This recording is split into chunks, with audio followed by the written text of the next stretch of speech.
truth is the most convincing story that maps onto reality, and that's why the central narrative is falling apart. Right now in the United States, people should not be walking around with masks. We must see the central narrative for the fiction that it is. We are Americans. While elections are sometimes messy, this was a secure election. The founders began the fight for human liberty and self-governance, and it's up to us to finish the job. I'll tell you what, we are in a truth emergency right now.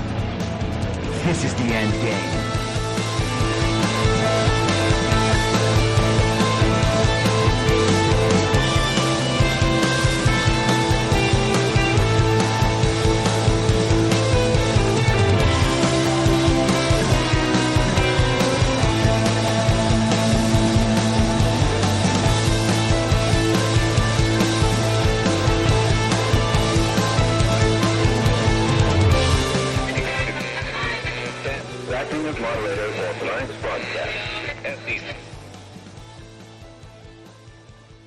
It's Wednesday, March 6th, 2024, the 1141st day of dystopia. I'm your moderator, Chris Paul. Let's be reasonable. A warm welcome and hello to all of you listening to the podcast on the day of its release. The only way to do that is by becoming a paid subscriber at imyourmoderator.substack.com. You can do so for as little as $50 a year or $5 a month, and in doing so, you will be supporting me, the work I do, and this show as it expands. And if you can't or you simply don't want to, continue listening to the podcast for free on a wide variety of podcast platforms and, of course, Rumble. All I ask is that you share it with your friends. You can find the links to the podcast, the writing, the social media, and the merch site by visiting linktree.com/I'mYourModerator. So naturally, we will talk about the results of the fake primary elections held yesterday, Super Tuesday, all across the country. Donald Trump, absolute dominance, of course, as expected. And with even the mainstream media forced to cover and report on Donald Trump's successes, they chose to frame the evening as a night of big wins for both Donald Trump and Joe Biden. The New York Times went with that framing on the front page of the newspaper this morning, and CNN took the same approach on the landing page of their website. But there are a couple stories I would like to hit quickly before we get into that, and let's start at Watcher.guru. This is from this morning. The headline, BRICS, Bank of America issues warning of a U.S. dollar collapse. The U.S. national debt is now growing by $1 trillion every 100 days since 2023. The uncontrolled debt could lead to a financial disaster, wreaking havoc not only in the U.S., but across the world. BRICS and other developing countries are worried that a U.S. dollar debt could make their native economies crash. Keeping the U.S. dollar in reserves is now seen as a threat that could undo years of financial stability. So other countries around the world do not want to hold their reserves in U.S. dollars because they are worried about the value of those U.S. dollars collapsing. The U.S. national debt has touched a new high of $34.4 trillion and is barely under control. Elected representatives on Capitol Hill and officials from the Federal Reserve are unable to tame the ever-growing debt.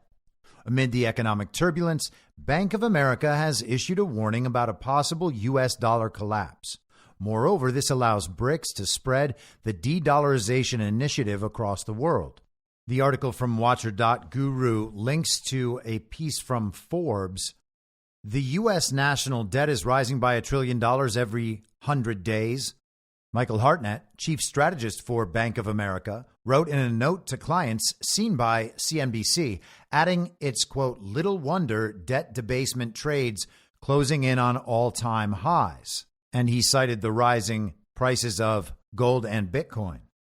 Hartnett predicted the newly created spot Bitcoin exchange-traded funds that have taken Wall Street by storm over the last month are on course for a blowout year, in part because of the collapse of the U.S. dollar. Wharton Business School finance professor Joao Gomez has warned spiraling U.S. debt could plunge the U.S. into a financial crisis as soon as next year. It could derail the next administration, frankly, Gomez told Fortune.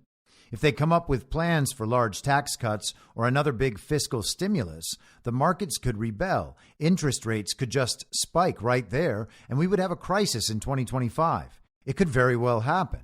I'm very confident by the end of the decade, one way or another, we will be there. Sounds like this guy still believes in the Great Reset.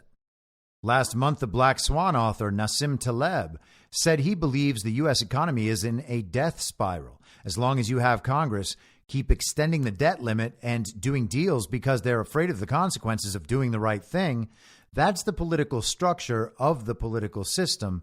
Eventually, you're going to have a debt spiral. And a debt spiral is like a death spiral. Now, with that in mind, we've been talking consistently about these funding deals that have been pushed back again and again and again. The deadlines have been delayed consistently to avoid a government shutdown that we are all told we should fear. Well, there's another one of those deadlines this Friday. There is another one scheduled for March 22nd. And of course, they're trying to make sure that the government doesn't shut down because they don't actually care what the American people think. And a brief tangent on that, by the way, Molly Ball, who wrote that major article in February of 2021 about how the regime, the cabal, as she calls it, fortified the 2020 election. She described the plan on how they would preserve the reported election result after the steal. They were ready to take it to the streets. And of course, it was all presented as some sort of brag. They were very proud of themselves that they had created a system that would prevent Donald Trump from becoming president no matter what. Well, Molly Ball wrote the official story last week for the Wall Street Journal on Mitch McConnell's decision to step down from his role as leader of the Senate GOP in November of this year, with a new leader taking on that role when the next Congress begins in January 2025. There was an interesting segment of that article, and I'll just read one paragraph here. As evidence, Mitch McConnell pointed to the fact that two of the senators seen as his potential successors, John Cornyn and John Thune, voted for the bill the Senate passed last month to send military aid to Ukraine and Israel. The majority of Republican senators, 26 of 49, voted against the aid in what was seen as a sign of McConnell's declining clout. But McConnell said he was pleased that 21 Republicans joined him in supporting the measure, considering its unpopularity with GOP voters. I think if we had had a secret ballot on Ukraine, it would have been a clear majority of the conference, he said. That is incredible. Now, they have presented things this way for decades, of course. They consistently frame the role of government as those people in government being the responsible people, the experts, the ones who really know what's going on. The people at home, of course, are rubes and morons who just watch TV all day to find out what's going on in the world. So it's the responsibility of these governing bodies to do what we're told must be done, regardless of what the American people want. And as an attestation to the fact that everybody knows they must do this thing, they brag about the fact that if this was a secret ballot, if no one actually knew who voted for what, well, more of them would have supported Ukraine in that instance. Once again, they are saying that the voters are the problem. What the American people want is a problem for the people who are elected in quotes, to represent the American people. McConnell said he was pleased that 21 Republicans joined him in supporting the measure, considering its unpopularity with GOP voters. Hey, everybody, it's a uniparty. But let's return to the funding deals. This is the Hill from yesterday. House conservatives fume over deal backed by Johnson. And of course, the avatar for hardline conservatives that stand up to the establishment is Chip Roy. It's strange that they always portray him this way, even though he doesn't authentically seem to be that guy at all.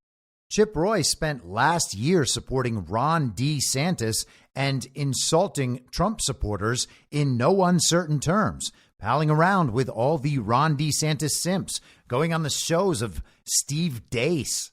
Now, is it all part of some kayfabe op? Yeah, sure, maybe, but there's no reason to believe that. Chip Roy couldn't even object to the certification of fraudulent electors.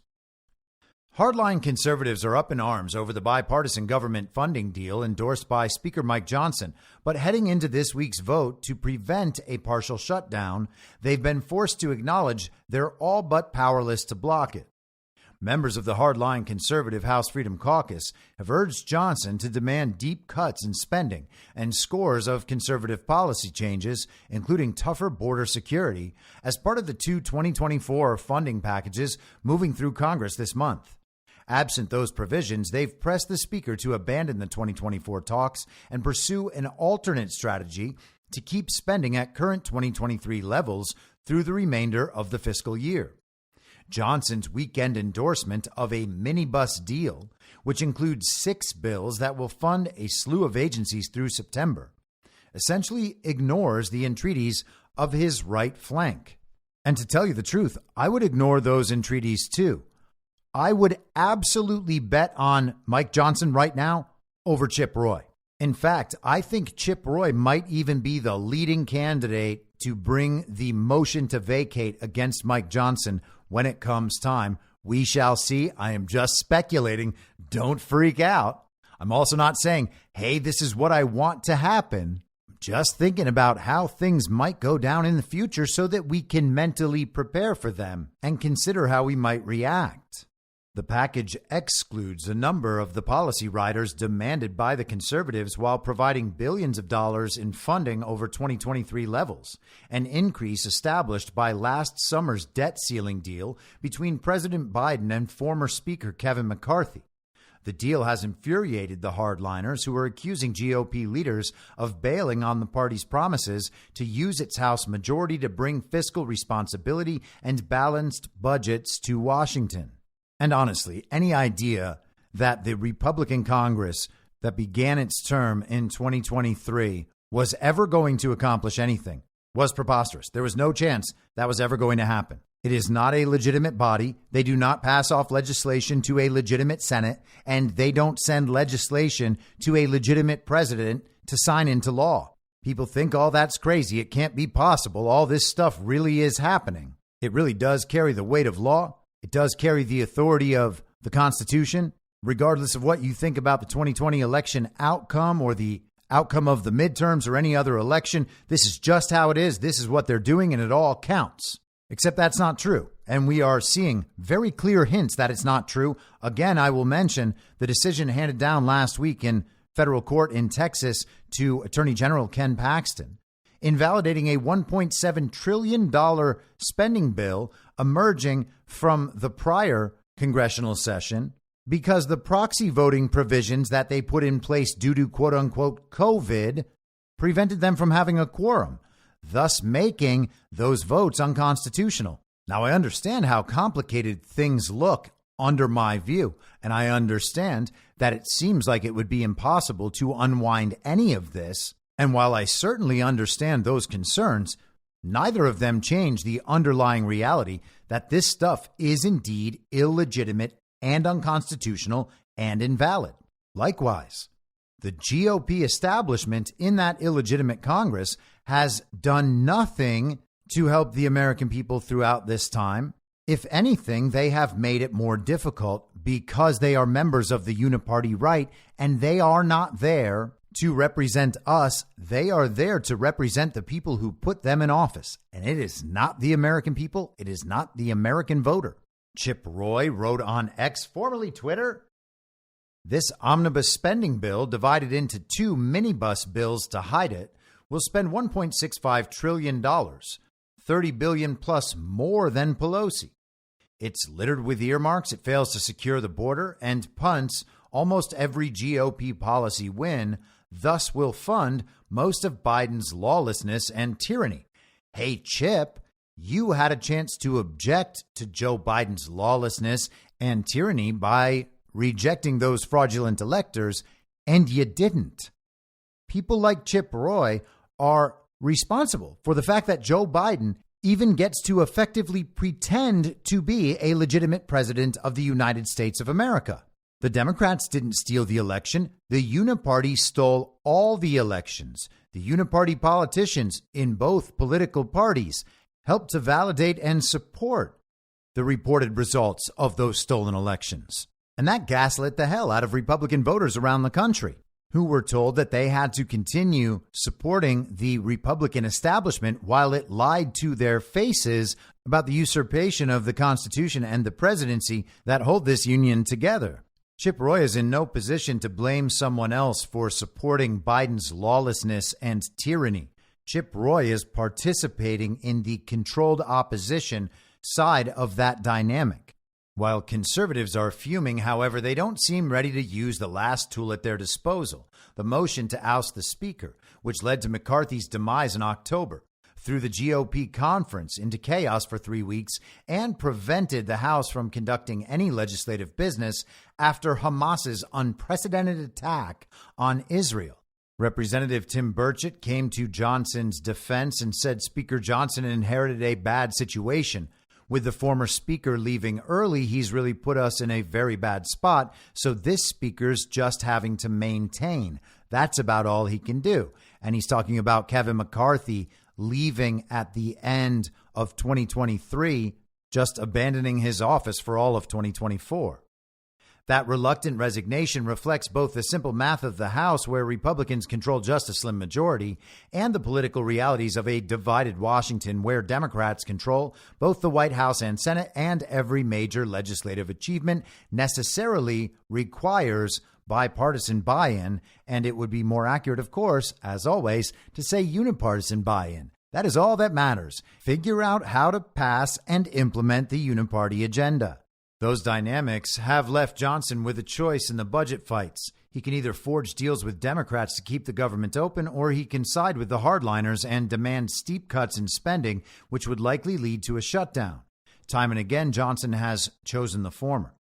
Skipping down. Unveiled Sunday, the six-bill spending package provides roughly $460 billion to fund a handful of agencies through September, including the Departments of Agriculture, Interior, Transportation, Housing and Urban Development, Veterans Affairs, Justice, Commerce, and Energy. Congress faces a Friday deadline to pass the legislation, while funding for the remaining agencies lapses on March 22nd. The agreement features some notable wins for conservatives and liberals alike, lending leaders in both parties ammunition to sell the package to their respective ranks. Democrats, for example, have highlighted increased funding for the Special Supplemental Nutrition Program for Women, Infants, and Children, commonly known as WIC, while Republicans have pointed to a number of areas where funding was slashed, including the EPA and the Bureau of Alcohol, Tobacco, Firearms, and Explosives. Republicans have also cited a provision that prevents the sale of oil in the Strategic Petroleum Reserve to China. And I'm not sure what that can be other than messaging. Johnson is expected to promote the package as legislation that broke the, quote, omnibus fever, end quote, a source told The Hill.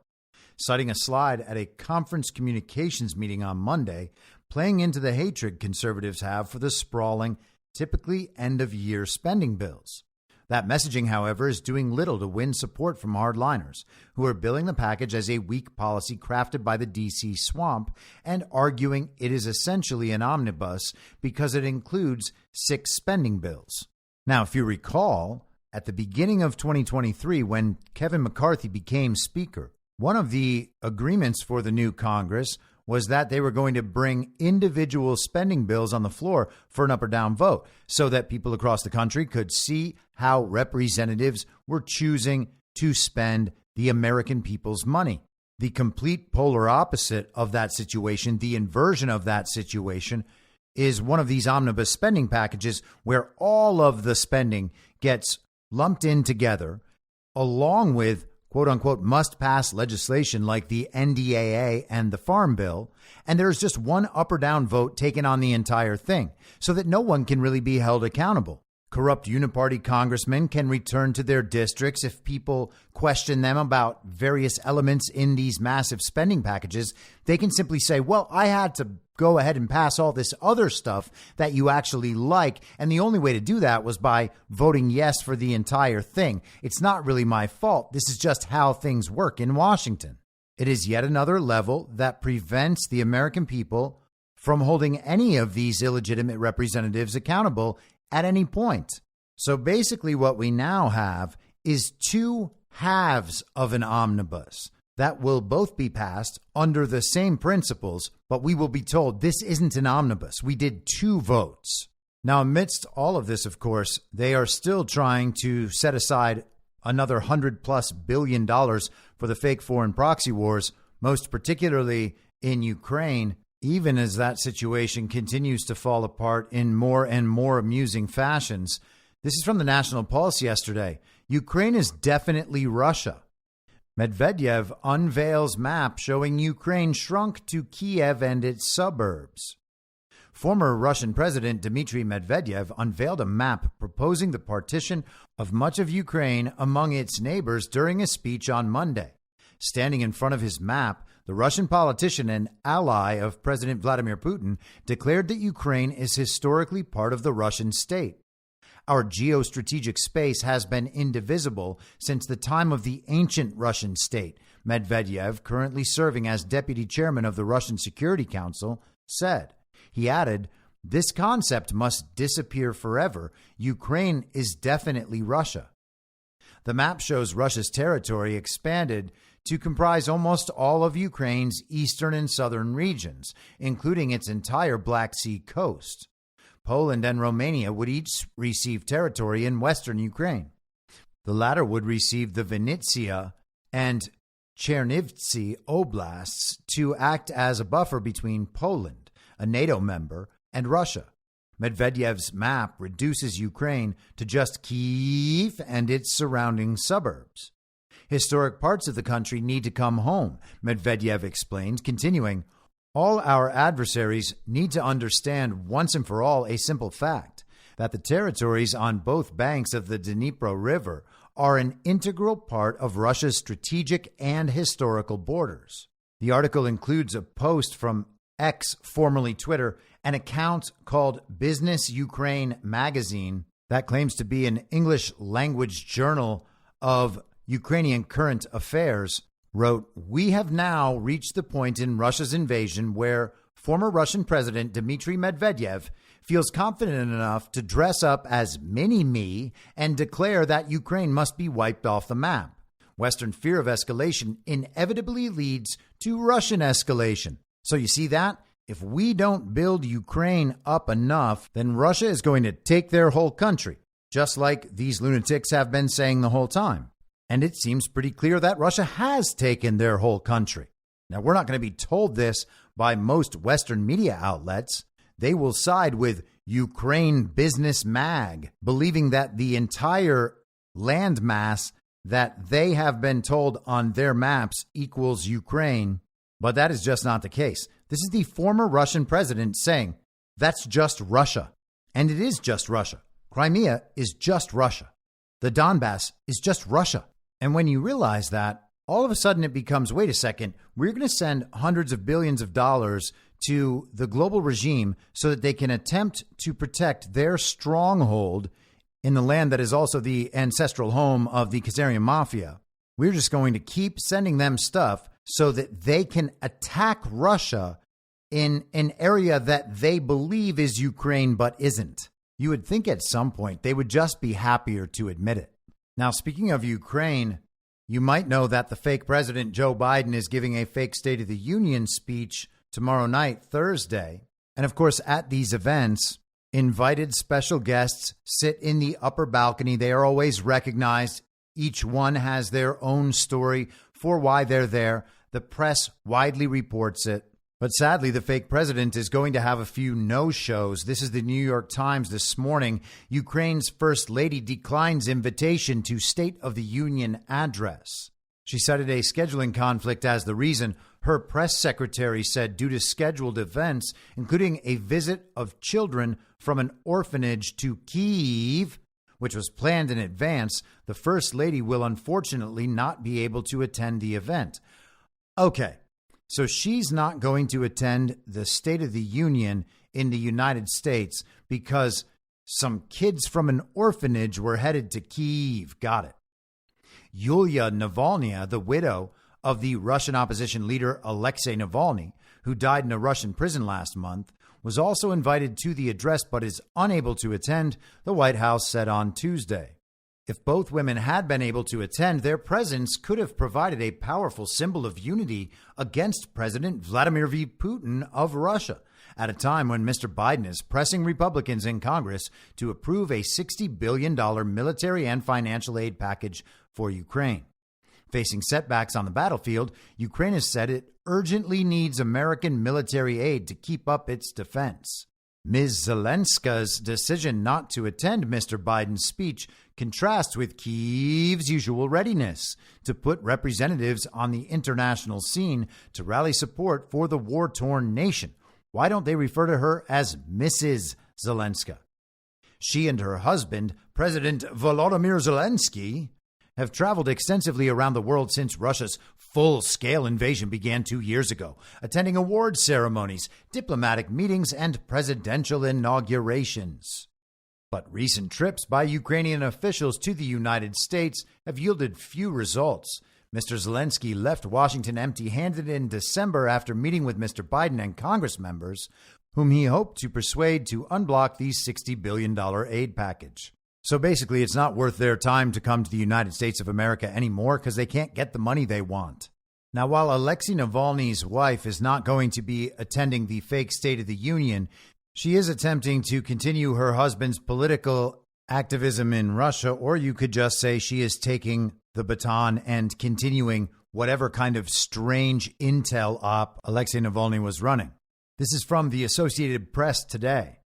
Navalny's widow calls for Russia Election Day gatherings on March 17th to show dismay with Putin.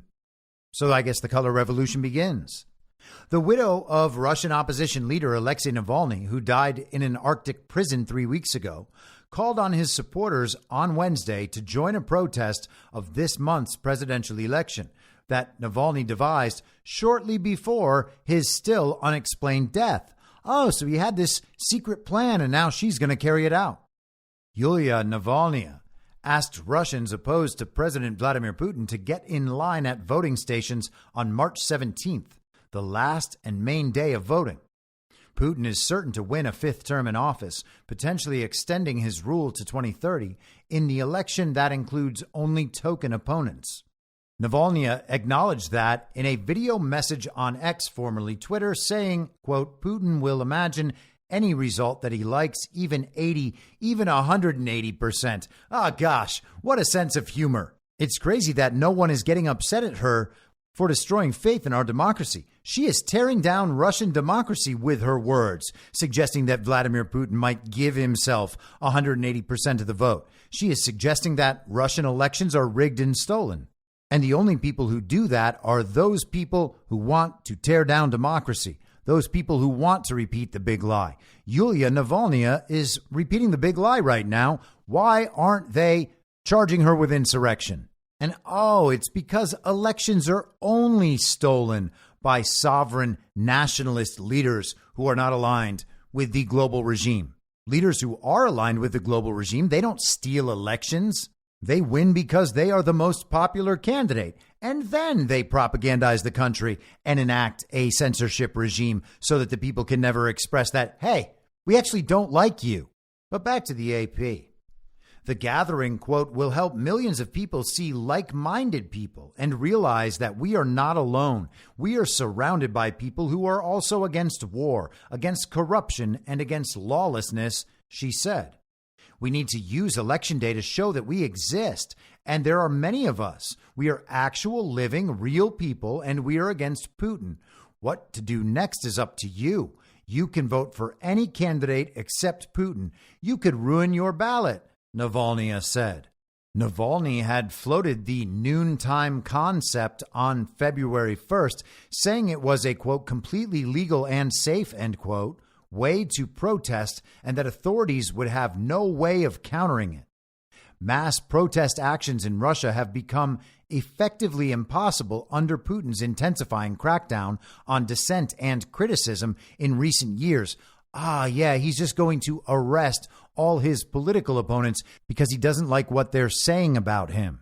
And of course, that's how they tried to paint Donald Trump during the Summer of Love in 2020, while communist domestic terrorists in Black Lives Matter Antifa were burning down cities, attacking federal buildings, robbing and looting stores, assaulting people just because they were white or because they didn't agree with the communist takeover of the country. You have to wonder what they're intending to do at these polling stations. Will they be disruptive? Will they be committing crimes? And then will those crimes require a response from the government that will then be framed as the government cracking down on peaceful protest and legal political speech? We know how these things tend to go. In 2 weeks, I guess we'll see. And before we leave the subject entirely, Newsmax is reporting on a poll out of Ukraine saying that President Volodymyr Zelensky would lose an election to Valery Zelensky, the commander-in-chief that he recently fired. I guess it's a good thing that he's been banning political parties and canceling elections. I just have to know from all the standard issue villagers on the uniparty right and the uniparty left, what happened to the comedic actor, your hero, the man protecting the brave Ukrainian citizens from the very brutal Russian invasion. I thought he was the greatest leader since Churchill. Isn't that what we were told? How can it be happening? This is so unfair. Now, as the ridiculous nationwide cable news coverage of the Super Tuesday fake primary elections began, the New York Times reported something very interesting, that Elon Musk and Donald Trump had a meeting at Mar-a-Lago. The headline, Donald Trump seeking donors meets with Elon Musk. Donald Trump, who is urgently seeking new donors to aid his presidential campaign, met on Sunday in Palm Beach, Florida, with Elon Musk, one of the world's richest men, and a few wealthy Republican donors, according to 3 people briefed on the meeting who spoke on condition of anonymity to describe a private discussion. I wonder who these wealthy Republican donors were. I wonder if it was Peter Thiel. I wonder if maybe it was Larry Ellison and Peter Thiel. Now, I don't know that, obviously. I'm just speculating. But wouldn't that be extra interesting? Mr. Trump and his team are working to find additional major donors to shore up his finances as he heads into an expected general election against President Biden. Mr. Trump has praised Mr. Musk to allies and hopes to have a one-on-one meeting with the billionaire soon, according to a person who has discussed the matter with Trump. It's not yet clear whether Mr. Musk plans to spend any of his fortune on Mr. Trump's behalf, but his recent social media posts suggest he thinks it's essential that Mr. Biden be defeated in November, and people who have spoken to Mr. Musk privately confirmed that is indeed his view. The Times goes on to explain that Elon Musk has been getting consistently friendlier with the Republican Party, with the quote-unquote right, discussing his opposition to the so-called woke agenda and the fake administration's position on immigration. The Times writes, Mr. Musk's comments about immigration have grown increasingly alarmist. He has suggested that the president's immigration policies threaten the existence of America itself and have pushed American democracy to the brink. He has suggested that Democrats are ushering in vast numbers of illegals to cheat in elections. And of course, they have to let their readers know that there's no evidence to support his claims of mass voter fraud. That could never happen. The Times article concludes this way. After buying Twitter in October 2022, Mr. Musk reinstated Mr. Trump's account. The former president had been barred from the platform after the January 6th attack on the Capitol, a decision that Mr. Musk had previously suggested was a mistake. Still, it was far from clear that Mr. Musk would support Mr. Trump's presidential bid. Mr. Musk had indicated before the Republican nominating contest that he was leaning toward backing Governor Ron DeSantis of Florida. Mr. DeSantis kicked off his formal candidacy in a live-streamed audio discussion with Mr. Musk on X last May. And there was widespread speculation that a donation from Mr. Musk to the super PAC supporting Mr. DeSantis would follow, but it never did. Even if Mr. Musk does not ultimately decide to donate to a pro-Trump super PAC or spend money in other ways to help Mr. Trump, his own megaphone is substantial. Mr. Musk has 175 million followers on X and has an ability, like few others in America, to shape news coverage. Now, the New York Times had their A-team on this, Maggie Haberman and Jonathan Swan. And so, of course, everything they have reported is correct. Now, I doubt anything that they just reported is correct, except for the fact that Elon Musk went to Mar-a-Lago. I could totally believe that happened, but there's no way that Donald Trump and Elon Musk are having meetings about donating to the Trump campaign. That is preposterous. We are well aware of the ongoing regime freakout over X, formerly Twitter, and the fact that Elon Musk is now the face of that Department of Defense Information Technology. And of course, he is as the Defense Department's largest contractor. And you can imagine how easy it would be for all of these propagandists to push the idea that Elon Musk is helping Donald Trump become president again. He's going to use X, formerly Twitter, to do that.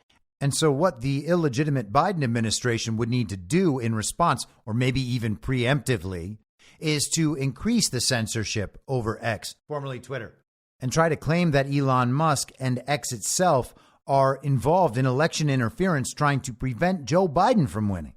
Elon Musk this morning cleared some of this up with the most obvious post ever. He wrote, "Just to be clear, I am not donating money to either candidate for U.S. president." That is one of those stories and one of those headlines that just sounds immediately absurd. And of course, the entire story about Donald Trump being desperate for money is absurd. Doesn't matter about the legal cases, doesn't matter about these decisions against him. Yes, the media will tell you that Donald Trump is running out of money, that he's only having this campaign in the first place to get donor money to cover his legal expenses. Even Ron DeSantis supporters online were pretending that that was true. It has been preposterous the entire time. Today, Investors Business Daily published an article with the headline, DWAC up 165% year to date could become Donald Trump's cash cow. DWAC, by the way, is Digital World Acquisition Company. This is the special purpose acquisition company that Donald Trump set up for his media project. It is a publicly listed shell company, essentially, that is able to raise funds in order to merge with a private company. And that is obviously exactly what they intend to do with the Trump Media Technology Group. The Investors Business Daily article says DWAC plans to take Trump Media and Technology Group public in a reverse merger. Trump Media is the parent of the conservative social media platform Truth Social. When the merger is complete, it is likely to trade on the NASDAQ under a ticker such as TMTG. DWAC shareholders are scheduled to vote on whether to approve the merger on March 22nd. If approved, Trump's 90% stake in TMTG could be valued at around $4 billion based on DWAC's current stock price. So the idea that Trump is broke is already absurd. He also doesn't need the money for his campaign. The reason campaigns are so expensive, they tell you it's for TV ad time. That's not true. They are making deals and buying elections. They are paying people to steal elections for them. If our elections are legitimate, there is no amount of money in the world that can defeat Donald Trump. If our elections are illegitimate, the money wouldn't be the deciding factor. So while it's totally possible they may have had a meeting, I just cannot imagine it would actually be about donating to Trump's campaign. There are much bigger and more important things for them to talk about. Now, speaking of the money that Trump supposedly owes to all of these people who have won court cases against him, this is from CNN yesterday. Trump asks judge to cut the $83.3 million penalty in E Jean Carroll case or grant him a new trial.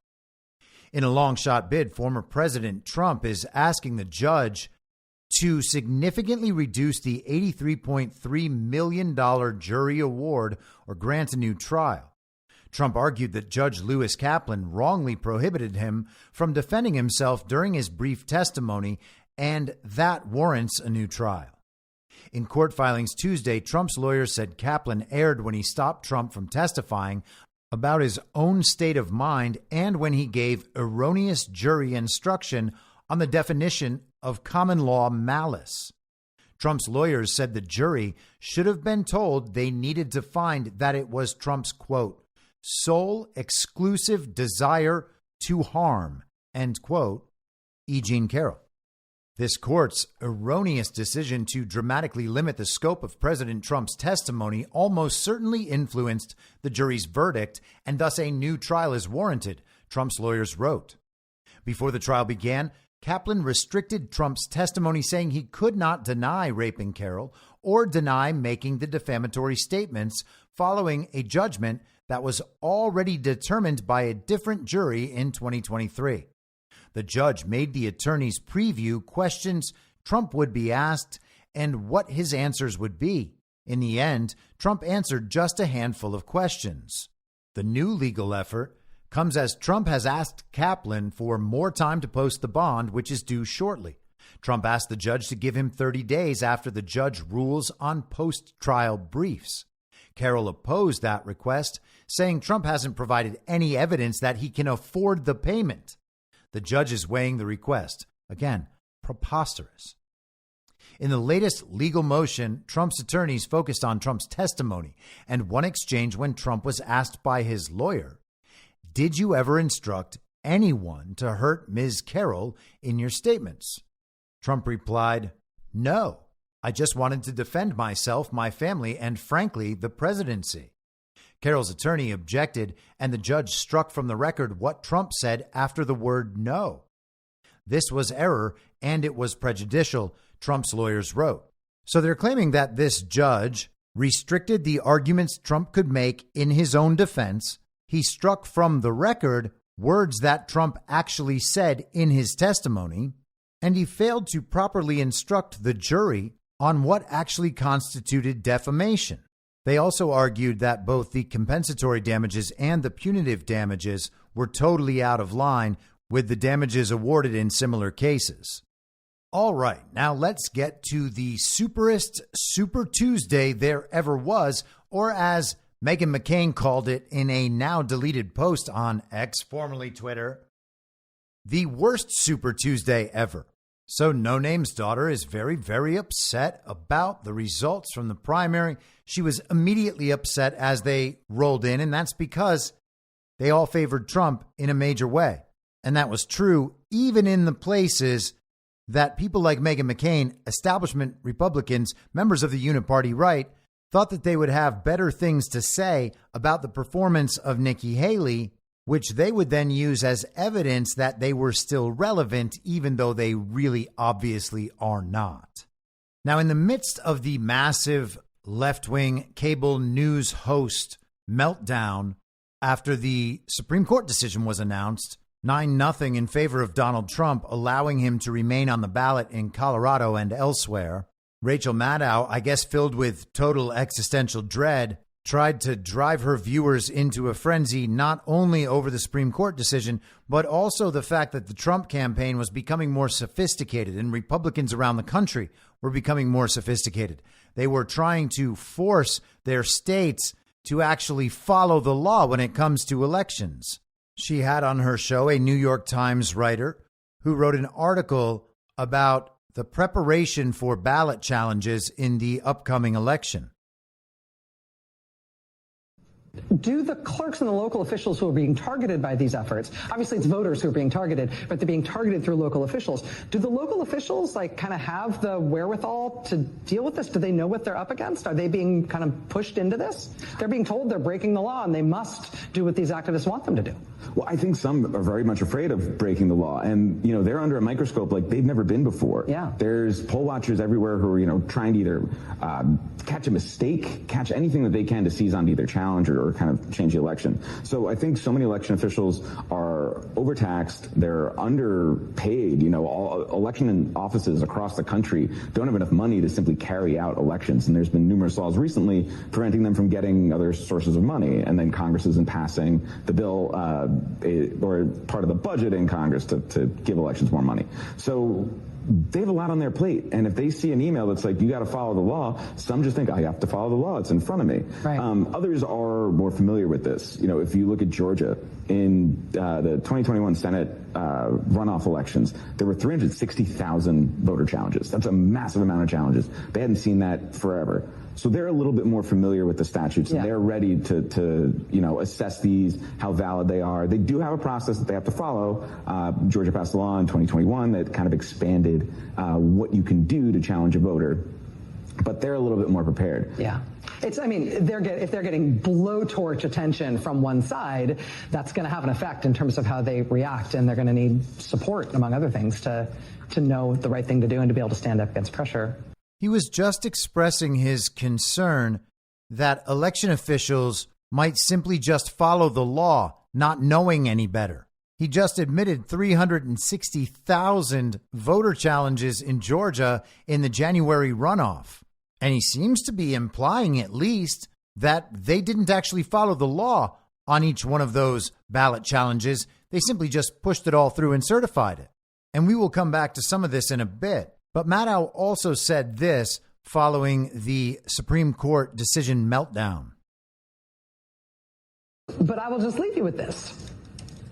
There's no magic spell. There's no solution that is going to come, say, from the Supreme Court. The Supreme Court did the favor of reminding us all of that today when they ruled that Trump will stay on the ballot all over the country. They gave us that reminder today. After last week, they made sure we knew it in the first place when they somewhat inexplicably took action to delay all the Trump criminal trials except the one they couldn't stop until after the election. There's no magic wand coming to stop this thing. There's no, magic beans that you can grow here that make some beanstalk take us away from all of this. There's only one way out of this. Pick one. The Democratic Party has picked its nominee. Yes, it's an old guy who is doing practical, normal, and popular things as president and who has a lot to show for it, particularly in terms of how well things are going economically since he has been at the helm. The Republican Party is pretty obviously picking their guy as well, also an old guy who, for example, cannot say the word Venezuela and who has no idea who is the current president of the United States, currently riding high on his party's abortion bans and measles-curious virological denialist free associating. He's trying to warm the American people up to the idea of just a little bit of dictatorship from him. And he's getting us ready to, start building camps to hold millions, because his advisors say the deportations start at noon on day one. The courts are not going to help. The law will be a sidebar to the main decision. You will make this decision. The only way this decision will be made is by you picking one, by you volunteering and donating and campaigning and deciding it matters enough to you to not only vote, but to help your candidate try to win.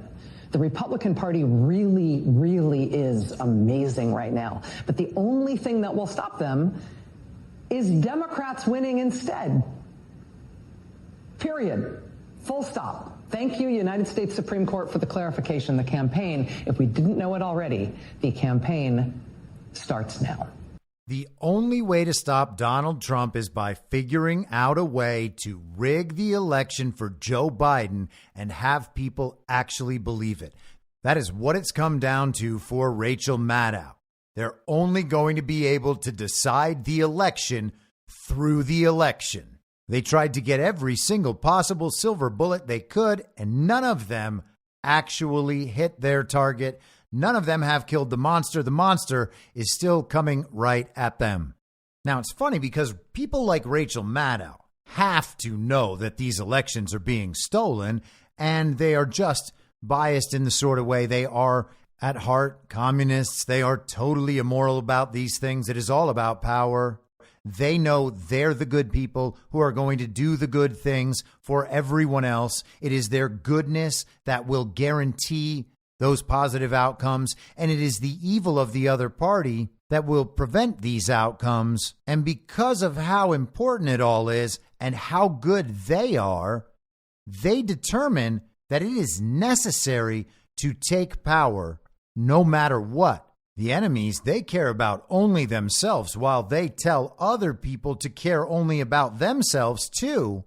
Whereas we, the good people, we say we care about everyone while only caring about ourselves. And you might think that's not the right thing to do, but you're not understanding that we are the most important people. We are the most powerful people. We are the people who tell everybody else what to think and what to do. So we tell them that we're doing these things for everyone so that they will all go along with it. The thing is, these are the right things to do. In fact, this is what we have to do. And that is necessarily true because we are the good people. And they really do believe this, by the way. So she almost certainly knows that these elections are stolen. And she is telling her viewers, the only way that we are going to end this Trump thing is through winning elections. And she says it with an air of disappointment. They were hoping to get rid of Trump a different way. And they'll tell you that's because they are seeking justice for his real crimes. And it's a travesty that he could even run for president under these terms. Because, of course, they don't know, at least Rachel Maddow's viewers don't know. I assume Rachel does know. But her viewers don't know there isn't any actual crime there. And he's not going to be convicted. And delaying is not just a strategy. And that accusation's ridiculous in the first place from people who practice lawfare to overthrow governments. What does it mean for her to tell them with disappointment the only way to win is through an election after you've tried all these other ways and after you've been telling them for well over 3 years that Joe Biden received 81 million real lawful American votes and that he is a popular and effective president? Why are they so freaked out? They tell us constantly that people are sick of Donald Trump.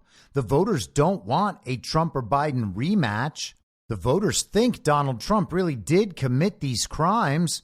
The voters think that Donald Trump is really lying about stolen elections in this country. Well, if all that's true, why are they worried about winning elections? And then they tell us that Republicans are going to try to steal the election. They're going to challenge ballots. It's all a part of a voter suppression effort. It's all racism and white supremacy. That's the only way they're going to win an election. It's through extra racism and white supremacy. And hey, maybe at some point they might wrestle with the fact that Joe Biden was, in fact, mentored in politics by a Klan leader for 30 years. So it's all racism and conspiracy theories for those MAGA extremists, while all of the smart people, the intellectuals, the people of color, all the they-thems, and even neocons and centrist voters who sometimes vote for the Republican, plus the political party establishments, the corporations, the media companies, the tech companies, the universities, and blah, blah, blah. All of them support Joe Biden. Only conspiracy theorists and racists support Donald Trump. And Joe Biden was a great president who won by 7 million votes last time. And still, Rachel Maddow is freaking out about the possibility that all of this might be decided in an election. And of course, we are tearing down democracy. So last night was a pretty smooth night for Donald Trump. He won all of the fake primaries except the one in Vermont, which was reported to have been won by Nikki Haley on the back of Democratic voters, Vermont being a totally open primary. You do not even have to change your registration. You can just go in as a Democrat and vote for who the Republicans should be running as their presidential candidate. We are told this is actually an enhancement of democracy because, of course, the most important thing is participation. If you have high participation numbers, then it is easier to convince everybody that they really voted for the thing you have already, as the regime, decided they will vote for. Now, maybe we are overexposed to mainstream media coverage of elections by this point. Maybe it's just that the whole thing continues to appear even more fake than it was the last time we witnessed a night like this, which I guess would have been the 2022 midterms. But the election coverage is becoming even more absurd. We talked a week ago about how Donald Trump nailed the outcome in South Carolina immediately after the polls closed, while the media over the course of the remaining hours of the evening until late at night continued to add more votes on to the total as if they were all coming in real time. Those vote totals still have not changed, by the way, and it still does not show 100% on the estimated vote total. But Trump, knowing he'd get about double the previous record of GOP primary votes in South Carolina right after the polls closed, while the news was pretending to find out in real time over the course of hours, seems to me to be a pretty interesting peek behind the curtain. The media is telling us what we should be thinking about what's happening in elections. They have too early to call. They have too close to call. They get new votes reported from different counties. Ooh, this county's coming in. Now this county's coming in. This is a county we have to talk about in order to tell people the difference between blacks and whites when it comes to Donald Trump and Joe Biden. This is the county we have to talk about in order to tell people the central narrative about suburban women voters relative to Donald Trump and Joe Biden. This is the county where we have to talk about properly educated voters relative to Donald Trump and Joe Biden. And this is the county where all those dumbass rural Trump voters live. And then they analyze all of it. They leak out the vote totals slowly. They pretend to have nail biters. They can't tell you immediately who won because they want to wait a little longer just to make sure. The entire thing is a farce. The counties should all just report their vote totals at the same time. Finish the job in an appropriate amount of time, send your results in, and do not announce any of it to the country until it is completed, at which point there will be a fair and open, totally transparent process for review of those results by anyone who might doubt them. Instead, we have television hosts on corporate media telling us what the American people think by creating whatever narrative they want. Why do they choose to look at some counties over others? Why don't they have any exit polling in Michigan when exit polling is what allowed them to call North Carolina last night? Why do they create narratives based on exit polling and then tell us that that is going to play a real key factor in the fall? The narratives are already preset. They've chosen their attack points on Donald Trump, and they're going to go after those attack points. They're going to collect information and decide what they can say that will guide a narrative toward a place they benefit. They spend all their time pretending that they care about everyone's votes, and then they don't even bother waiting for the votes to be counted before they tell you what's actually happening in a state. Now, there was a moment last night in the coverage on MSNBC where Steve Kornacki was giving one of these convoluted explanations about why the votes in a certain county are being reported a certain way. And it was actually doing damage to some of the things that standard issue villagers commonly believe, the sorts of things that everyone knows. And listen to how they immediately shift gears. He's saying a bunch of damaging things, and then Rachel Maddow breaks in to say, we have a call in Virginia. The state he was discussing, well, now they're just gonna call it for Donald Trump. And it served as an immediate end to the point that Kornacki was making that clearly ran against one of the narratives they're trying to sell in support of Joe Biden's viability. Virginia counties, it was a majority. So that's Haley needs to be hitting that and then expanding on that to be winning in Virginia tonight. So with 5%, that's a lot still to come in Loudoun County, but that is, a somewhat a substantial early report out of Loudoun County. And that's what we're going to be looking at as the vote comes in from there. And some other places here you can see in Northern Virginia, Prince William County is giving us something, about 3% in Prince William County. And again, you see a 59-38 Trump advantage here. Again, this is one of those counties, the Trump plus Cruz vote. You see it right here from 2016. This was 50.2%.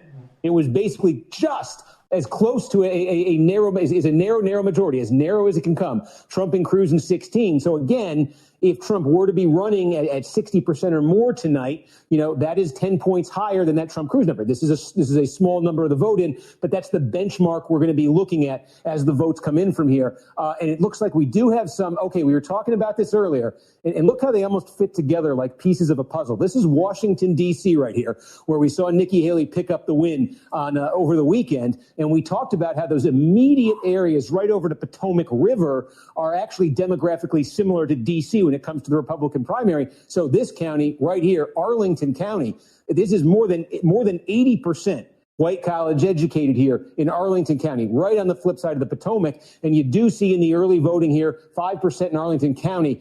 You notice it's only a little bit more than 1,000 votes. So many. This is the kind of place where Haley doesn't just have to win. What she needs here, there's so many Democratic voters here, so many anti-Trump, Democratic-friendly votes in Arlington County. It's geographically small. It is huge when it comes to population. And so what Haley needs here is to attract non-Republicans to come in and not just give her a big margin over Trump in terms of the vote share. She needs votes here. She needs big numbers of votes. So we're going to be looking at what this vote share is. He said this is one of Rubio's best places on the map in 2016. So that's what you want to look for as that comes in. But if you zoom out right now and look statewide in Virginia, what it adds up to with this kind of patchwork of returns we're getting so far is a pretty substantial Trump lead. We actually just got a big batch in here. I'm trying to see where it's from. But I have to interrupt you for the only thing that I ever interrupt you for, which is that we've got a new projection, and it is in the race that you have been talking about. It is in the Virginia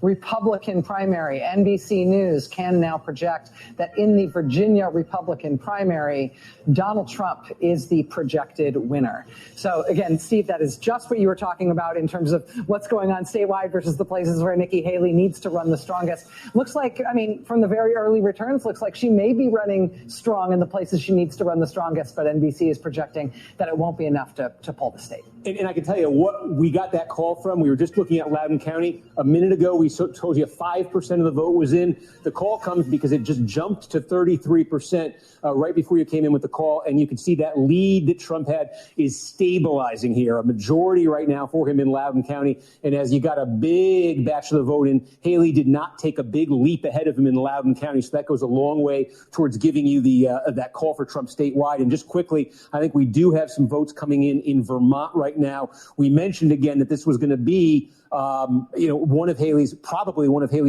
strongest spots of the night. The question would be how strong. And again, the thing in Vermont tonight, we're looking at these results is we're getting them by town by town in Vermont. So they're not going to add up to a ton.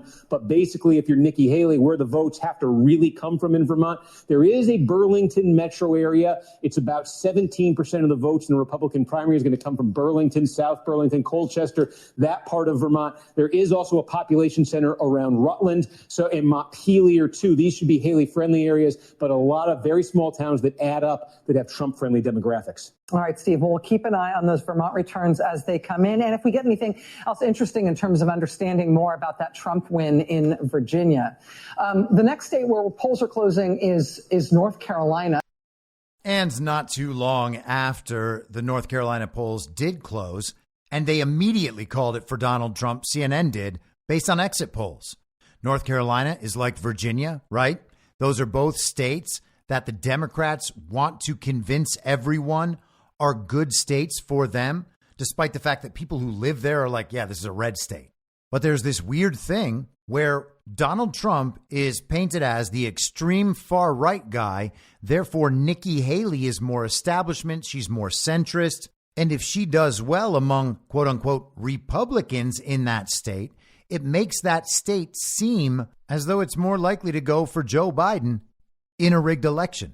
Because when the votes don't matter, all that matters is the narrative. And all they're doing is prepping narratives. But let's return to the television presentation of these elections in real time. Steve Kornacki, he's the expert. He's the poll guy. He's the numbers guy. He knows exactly what demographics you need in each one of those counties in order to make Nikki Haley win.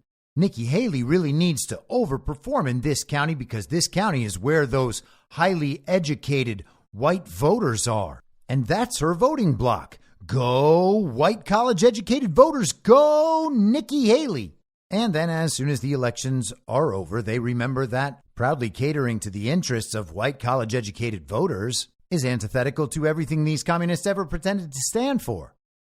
So Nikki Haley was reported to have won the Vermont primary.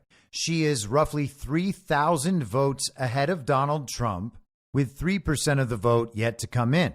Now, last night, as the vote was being reported, Vermont had that little problem where the reported vote totals on screen actually decrease, something that should never, ever happen, but somehow does happen in basically all our elections now.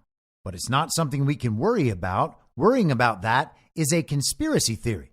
They also had an issue in the television reporting last night where Joe Biden's reported total in Maine was 2 million votes until it returned to about 10,000 votes. And by the way, I'm not sure I mentioned it on Monday, but the total votes in the Washington, D.C. fake GOP primary in that foreign land, there were only 2,000 votes total. Nikki Haley received fewer than 1,300 votes in that fake primary in Washington, D.C. That's all it took for her to win. What could be more worthless?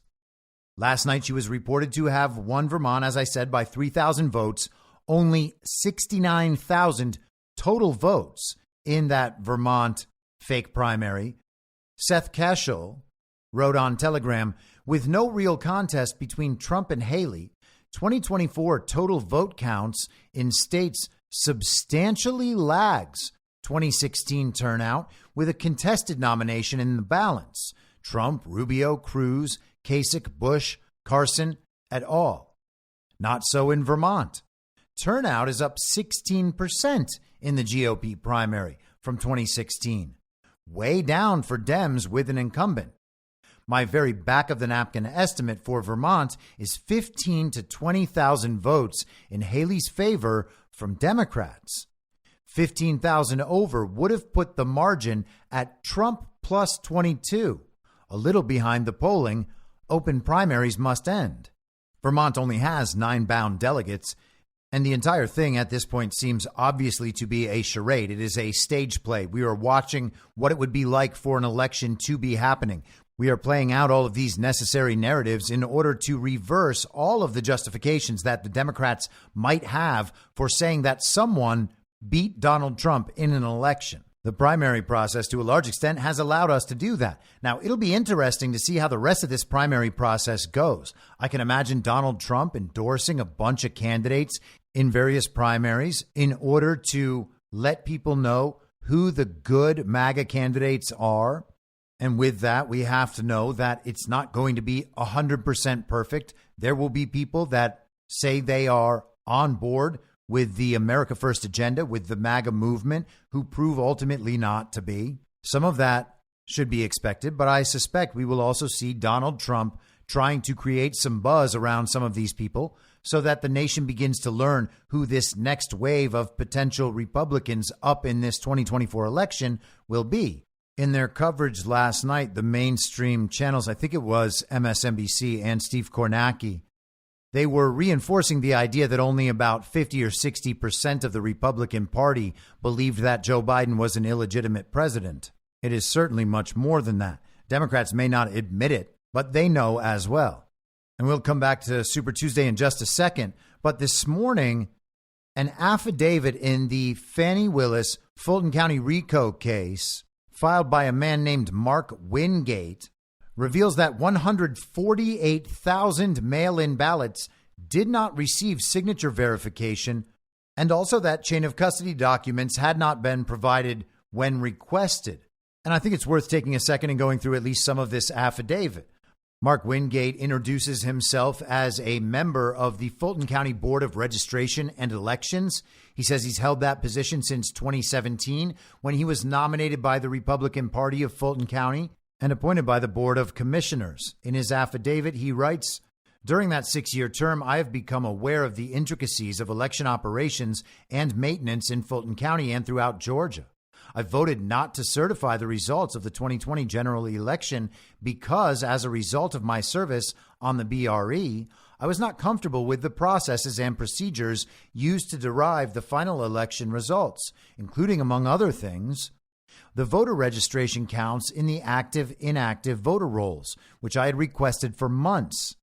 The board was told that Fulton County did not perform any signature verification on any absentee by mail ballot in the 2020 election. No signature verification. The board was never provided chain of custody documents that it requested. The board was never provided the surveillance footage of the drop boxes that we requested. There had been no answers to the allegations of misconduct in the final counting at State Farm Arena used to certify the 2020 election. Now, these aren't earth-shattering revelations. We have heard all of these claims before. We know that these claims are substantiated, but it is also good and necessary to keep throwing this stuff in front of the American public. That's what reruns are all about, and this is, of course, a rerun. This rerun is appearing in the Fani Willis RICO trial. Donald Trump told us this trial would produce evidence of election fraud and that based on that election fraud, he was simply doing his duty by contesting the elections. Based on the fact that Donald Trump actually did win and that elections were stolen all across the country, the entire RICO case would fall apart.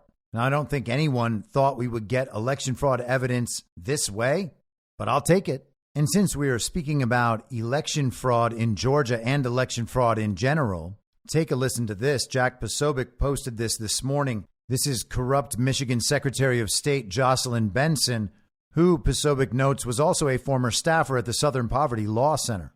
Here she is with one of those dorks at the Midas touch.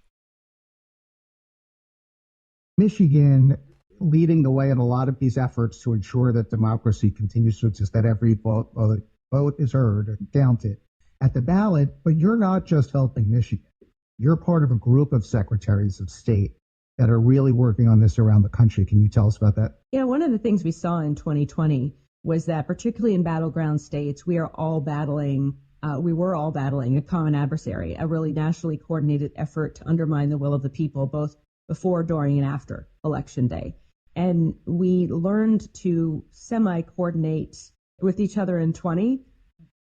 You know, Katie Hobbs and I was Secretary of Arizona at the time. She and I are friends. So we would talk regularly. But there was really no way for us to consistently as a team, the six of us in those six battleground states, which Wisconsin, Pennsylvania, Michigan, Arizona, Nevada, and Georgia, to constantly both compare notes and also say, okay, how are we going to respond to this nationally coordinated effort with a coordinated response. And so that's now we have that. We actually spent 2022 working to build that team in these six states. You've got strong voices now in Arizona and Nevada and Georgia and Wisconsin and Pennsylvania and in Michigan. And we're all talking, we're all working together, and we're all very clear about what we're up against.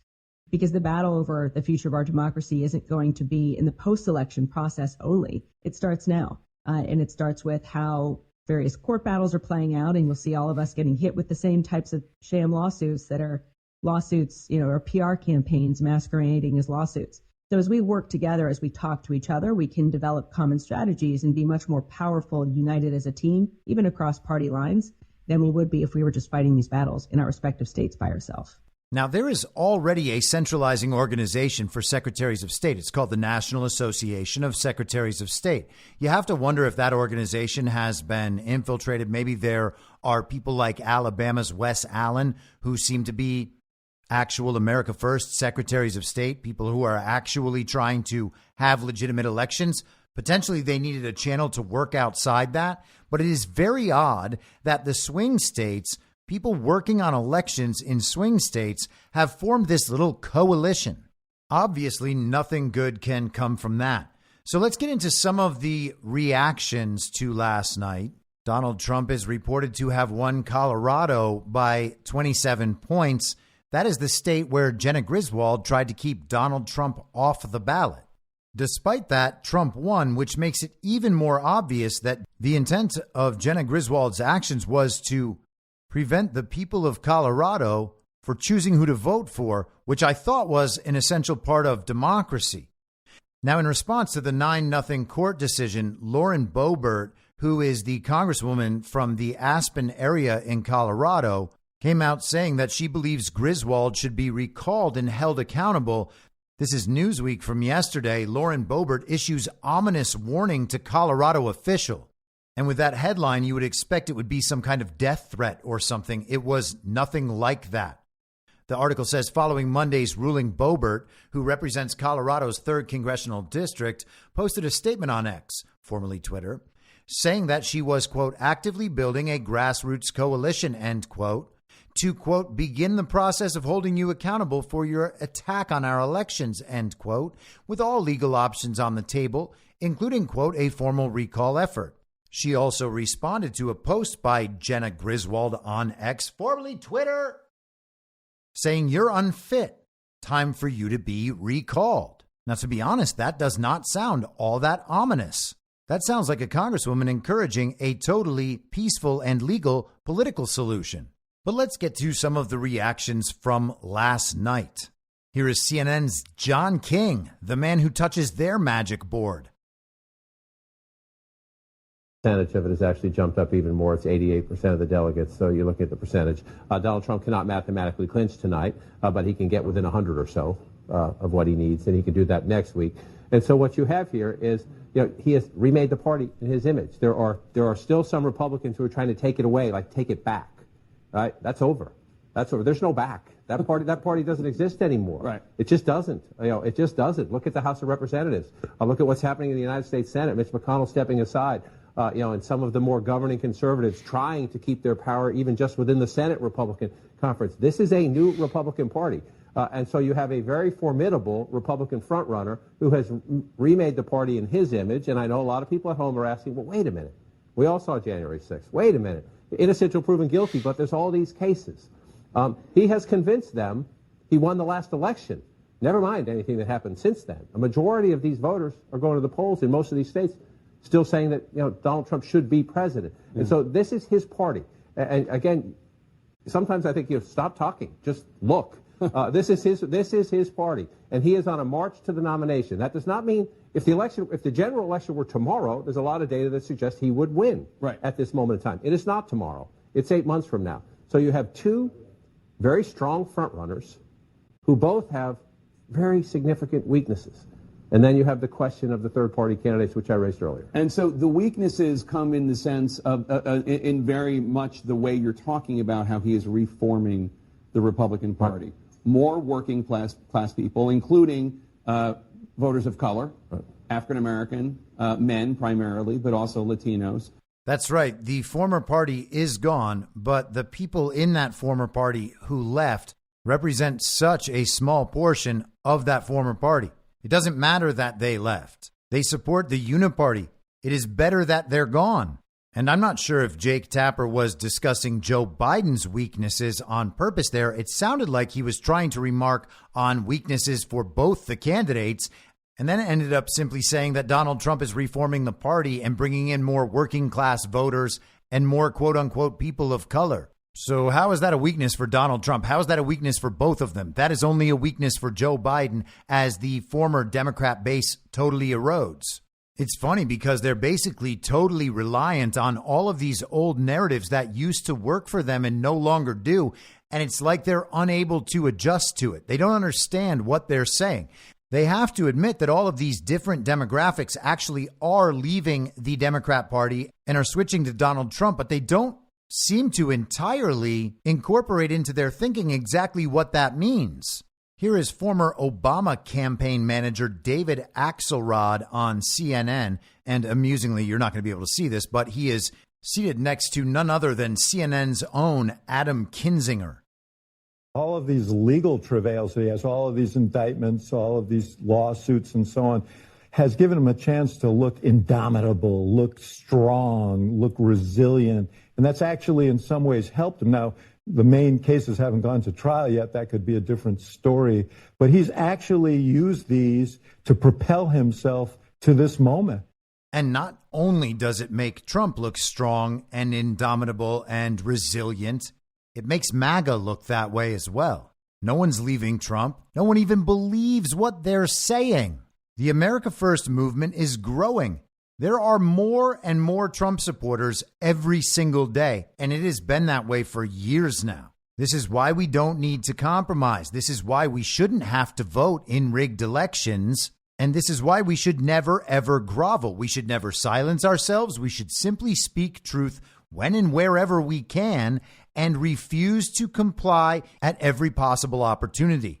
There is no use in having this vast majority if it is not used, if it is not accented. The point of having leverage is you can use the leverage when necessary. That's the point of having power. And while our elections might be fake, our majority is not. And there are ways to accomplish things that don't require going and pushing a button on an iPad screen attached to a black box. Think about how reality has changed. Think about how public opinion has changed over these past 4 years. You are aware and present in your own life that more people support Donald Trump than ever before, I would guess. I'm certainly cognizant of that in my life. There are people who couldn't stand what I was doing a few years ago who now cannot deny that I am simply not crazy. There are even people who were on my side a few years ago and have been the entire time, who also assumed that I must be at least a little crazy. Well, it doesn't all look crazy now at this point, does it? Republicans, for their part, are now endorsing Donald Trump, having held out through this fake primary process. Trump is now obviously the presumptive nominee, and so they are back to pretending that they are going to do what's right for the party and what's right for the country. Nebraska Senator Pete Ricketts, not a Trump ally, had family members supporting Ron DeSantis last year. He endorsed Trump, saying that weekend at Bernie's in the White House must come to an end. It's time for Republicans to rally around our party and Donald Trump to beat Joe Biden in November. Don Bacon, another Nebraska representative who had said he preferred Nikki Haley as a candidate, came out this morning saying Republican voters across our country have spoken, and it is clear we want a return to the secure borders, strong economy, energy independence, and SCOTUS nominations that President Trump delivered. It is time to defeat Joe Biden. Bacon actually has a primary opponent in May's Nebraska GOP primary, a man named Dan Fry, who was an early Trump endorser. Bacon is just now getting in there after the process has ended. Maggie Haberman of the New York Times published a story with this headline this morning: Mitch McConnell endorses Trump, whom he once denounced.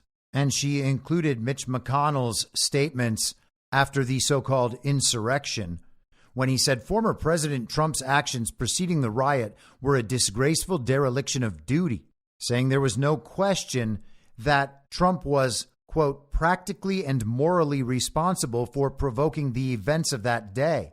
He also went on to say the people who stormed this building believed they were acting on the wishes and instructions of their president. Well, today his capitulation is nearly complete. He released a statement saying, "It is abundantly clear that former President Trump has earned the requisite support of Republican voters to be our nominee for President of the United States." Now, that is an interesting take from Mitch, because it was also abundantly clear in 2020 that President Trump earned the requisite support of American voters to remain President of the United States. Two of the men hoping to replace Mitch McConnell as Republican leader, John Thune and John Cornyn, had already given their endorsement of Donald Trump, but Cornyn's not looking so good in Texas now. There has been a wave of MAGA victories throughout the state. Ken Paxton joined Steve Bannon on War Room this morning. All of Paxton's favorite candidates got their wins yesterday. And Dade Phelan, who was the leader of the Texas House, the drunk guy responsible for leading the impeachment of Ken Paxton, he is now subject to a runoff election in May. So some pretty significant rhinos in the Texas House were removed yesterday. They lost their primaries. It is being seen as a huge win for MAGA and a very bad sign for John Cornyn, who would face a primary in 2026. He would not be in any position to be considered for GOP Senate leader if it is clear that he is going to lose his primary in Texas in 2026, and that is now clear. And let's wrap up with Donald Trump's own reaction. He gave a speech last night, did not mention Nikki Haley in that speech, but he did come out and drop one on her on Truth Social this morning. Nikki Haley got trounced last night in record-setting fashion, despite the fact that Democrats, for reasons unknown, are allowed to vote in Vermont and various other Republican primaries. Much of her money came from radical left Democrats, as did many of her voters, almost 50%, according to the polls. At this point, I hope she stays in the quote-unquote race and fights it out until the end. I'd like to thank my family, friends, and the great Republican Party for helping me to produce, by far, the most successful Super Tuesday in history, and would further like to invite all of the Haley supporters to join the greatest movement in the history of our nation. Biden is the enemy. He is destroying our country. Make America great again. And that was a rather short statement, but there was a lot in it. He first says that for reasons unknown, Democrats are voting in Republican primaries, suggesting that that unknown reason, by the way, is the reality of the uniparty.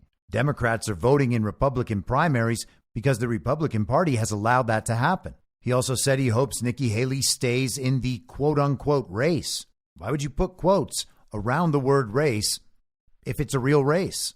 And I know, I'm a conspiracy theorist. I'm crazy. I get it. All the establishment folks on television last night were giving Donald Trump advice. Don't even mention Nikki Haley in your speech. She's not important. Don't mention Nikki Haley.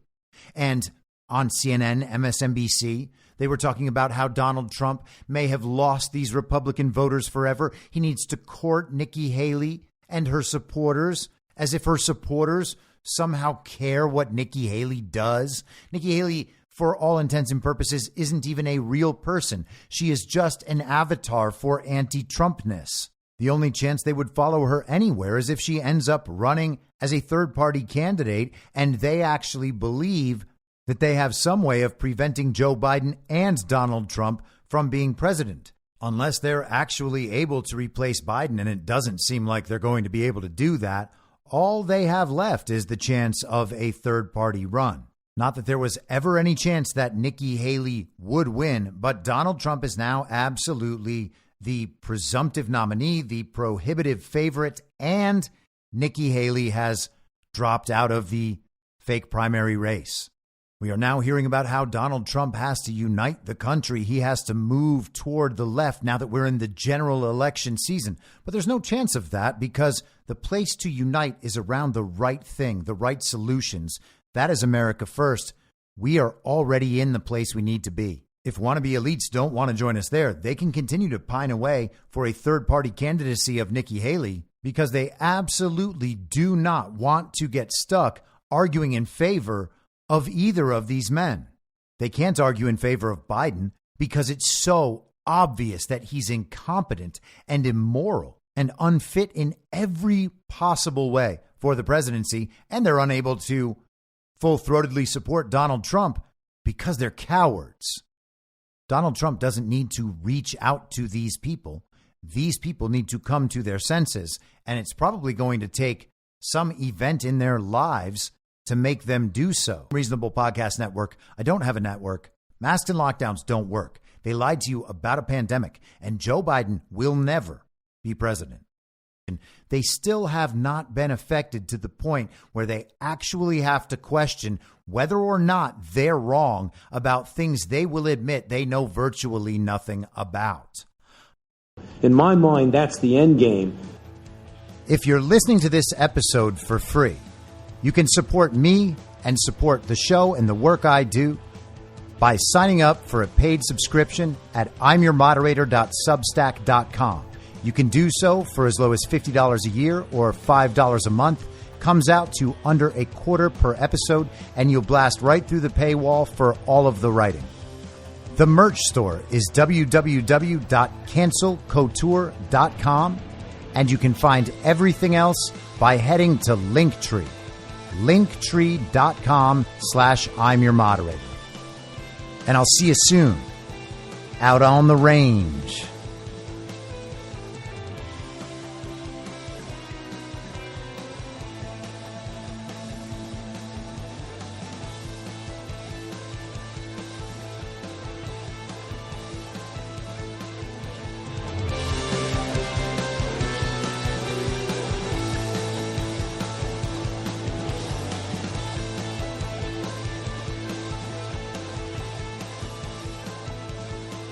It's